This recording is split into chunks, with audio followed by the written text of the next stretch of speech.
postingan kemarin pemberitahuan daripada Imran Pasir. Alhamdulillah nyo ke urunci kita nyo bersama yang sebelumnya dan pikir katnya tinggal di Kudet di Lancang Barat. Namun uronyo katnya kakino Kuala Dua. Paya Dua, Kecamatan Bandar Baru, Kabupaten Aceh Utara. Dino katnya tinggal saja nanyo dan mak uronyo.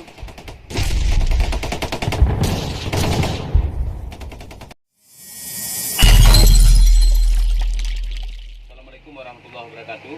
Syukur alhamdulillah yang mana oleh Allah ni Pak Uro yang diarahnya kamu kagubi kesempatan untuk ajak sawa urusi kamu bersama, yaitu ibunda daripada almarhum Tunku Ismail Saputra yang hari ini kami sudah bisa ketemu dengan beliau.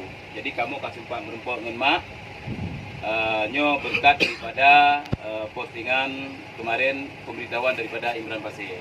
Alhamdulillah nyo ke urunci kita nyo bersama yang sebelumnya dan pikir katnya tinggal di Kudet di Lancang Barat. Namun uronyo katnya kakino Kuala Dua.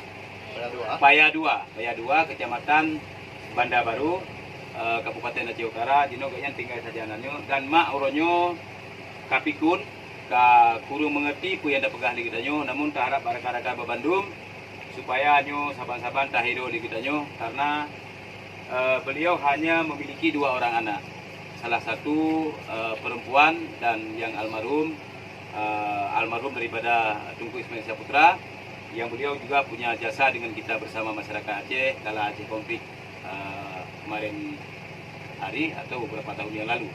Yang hari ini ibunda beliau ini bisa kita lihat sama-sama.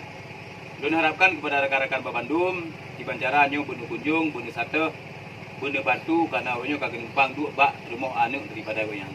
Lagian mentong terima kasih yang terlambung hadir kamu orangnya pertama tungkuasan dan juga napa istri sementara nyo kon hana tapako mungkin nyo baru tadepu. Alhamdulillah nyo orangnya kadu kamu dia bagian tam laki yang bersehat sabi dalam lindungan Allah. Lagian mentong assalamualaikum.